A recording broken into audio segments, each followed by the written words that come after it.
조갑제 TV 시청자 여러분 안녕하십니까? 2023년 12월 30일입니다. 올해도 딱 이틀 남았습니다. 박승민 정치 컨설턴트는 아주 합리적인 정치 분석을 하는 전문가인데 어제 조선일보에 실은 정권 심판 대 운동권 심판이라는 제목의 칼럼에서 이준석 개혁신당 대표가 될 사람이죠. 제가 그냥 편의상 대표라고 부르겠습니다. 대표의 역할에 대해서 상당한 기대를 하는 내용의 칼럼을 실었는데 평소 저의 생각과 비슷해서 제가 한번 소개를 해드리겠습니다. 박승민 씨는 보수 정당 역사상 파격의 30대 대표라는 동화 같은 이야기는 세트 엔딩으로 막을 내렸다고 하면서도 이준석 대표 시절은 훗날 두고 입에 오를 것이다. 언젠가는 그의 공과가 냉정하게 평가받는 날이 올 것이다 라고 덧붙였습니다. 이준석 대표의 공과를 써내려간다면 잘못한 것이요. 과의 줄이 훨씬 길 수도 있겠지만은 무게를 달아보면은 공 쪽으로 기울 것임을 나는 의심치 않는다고도 했습니다. 그러니까 질적 평가를 하면은 긍정적이란 이야기죠. 즉, 좌파 정권을 종식시키는데 큰 역할을 했다는 뜻이 되겠습니다. 박승민 씨는 저만의 넥스트 스텝을 걷겠습니다. 변화와 승리에 대한 확신을 두고 이 길을 즐겁게 걷겠습니다. 라는 이준석의 다짐은 좋은 경쟁자 한동훈과 벌일 경쟁에 자신 있다는 선언이라고 보았습니다. 지금도 누군가는 대한민국의 위기 속에서도 상대를 악으로 상정하고 청산하는 것을 소명으로 생각하고 그 방향으로 시민들을 이끌려고 합니다. 대통령 선거가 끝난 지 2년이 다 되어 가는데도 왜 적장을 쓰러뜨리기 위한 극한 대립, 칼잡이의 아집이 우리 모두의 언어가 되어야 합니까? 라는 말은 누가 봐도 윤석열과 한동훈을 겨냥한 것이라고 분석을 했습니다. 콜로세움에서 싸우는 한동훈과 아고라에서 토론하는 이준석 이미지는 극적으로 대비된다는 말도 남겼습니다. 박승민 씨는 정치의 무기인 말과 글은 한동훈도 이준석에게 조금 더 밀리지 않는다고 하면서 한동훈 위원장의 비대위원장 취임사를 인용을 했습니다. 우리는 상식적인 많은 국민들을 대신해서 이재명 대표의 민주당과 그 뒤에 숨어 국민위에 군림하려는 운동권 특권 세력과 싸울 겁니다. 호남에서, 영남에서, 충청에서, 강원에서, 제주에서, 경기에서, 서울에서 싸울 겁니다. 그리고 용기와 헌신으로 반드시 이길 겁니다. 여러분, 동료 시민과 공동체의 미래를 위한 빛나는 승리를 가져다 줄 사람과 때를 기다리고 계십니까? 우리가 바로 그 사람들이고 지금이 바로 그때입니다. 함께 가면 길이 됩니다. 우리 한번 같이 가봅시다. 라는 말을 좋은 대목으로 소개를 했습니다. 박승민 씨는 그러나 한동훈 위원장은 윤석열 정권 심판의 선거 구도를 586 청산 구도로 바꿀 수 있을까? 라고 자문하면서 어려울 것이라고 했습니다.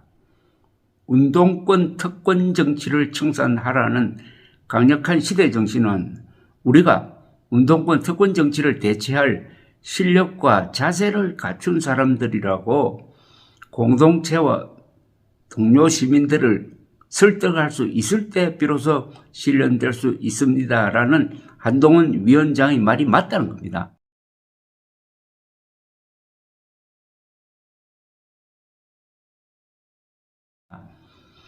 청산 대상보다 청산 주체가 중요한 핵심이라고 했습니다. 친일, 쿠데타, 독재의 굴레에 엮일 수 있는 올드 라이트나 변절, 배신 덫에 빠질 수 있는 뉴라이트는 586 청산 주체가 될 수 없다는 이야기였습니다. 박성민 씨는 자유주의, 개인주의로 무장한 넥스트 라이트가 청산 주체가 되는 것이 역사적 순리라고 보았습니다. 이 넥스트 라이트에 한동훈, 이준석이 포함된다는 뜻으로 보입니다. 1973년생 한동훈과 1985년생 이준석의 경쟁은 민주당 586 세대를 순식간에 낡고 늙게 보이게 할 것이라고 진단했습니다. 그러니까 한동훈, 이준석이 보수의 갈 길을 놓고 치열하게 경쟁하면 할수록 민주당 586 세력은 수구적인 모습으로 남게 될 것이다. 그러니까 이분이 한동훈과 이준석의 공정한, 멋진, 아름다운 경쟁을 또는 협력을 강조하고 있다는 점에서 저와 생각이 같네요. 강남 8학군 출신 한동훈과 상계동 출신 이준석 모두 강남 우파 이미지를 갖고 있는데 586 청산은 강북 우파 이미지의 윤석열 대통령이 아니라 강남 우파의 몫이라고도 했습니다. 아주 흥미로운 관점이네요. 그러면서 한동훈식 정치보다는 이준석식 정치를 권하고 있습니다. 이렇게 썼습니다. 박성민 씨는 어둠이 물러가서 해가 뜨는 것이 아니라 해가 뜨기 때문에 어둠이 물러가는 것이다. 검사와 운동권 모두 상대를 죽일 적으로 보는 전쟁의 언어에 익숙하다. 칼을 들고 상대를 죽이는 콜로세움의 정치다. 정치와 전쟁의 차이는 퇴로를 열어주느냐 마느냐에 달려있다. 상대를 말과 글로 이길 경쟁자로 보는 아고라의 정치를 볼 수 있을까? 한동훈 위원장은 하루빨리 검사의 언어를 버려야 한다. 정치의 본령은 말로 싸운 것이다. 말과 글이 뛰어난 한동훈과 이준석의 경쟁이 정치를 콜로세움에서 아고라로 옮겨 놓을 수 있을까? 라고 의문 제기를 했는데 전체적인 톤은 이준석의 주장이 상당히 반영된 것으로 보입니다. 이준석의 탈당 연설에 감명을 받은 듯 합니다.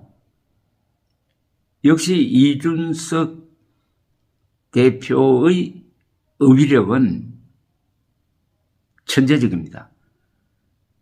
인간은 어휘력만큼만 성장할 수 있다는 말이 있습니다. 정치라는 것은 말과 글로서 사람들의 마음을 움직여서 그것을 표로 연결시키는 기술입니다. 그러나 치열해야 합니다. 정치는 피를 흘리지 않는 전쟁이고 전쟁은 피를 흘리는 정치라고 하듯이 정치와 전쟁은 그 엄숙함에서 그 치열함에서 같다고 볼 수가 있습니다.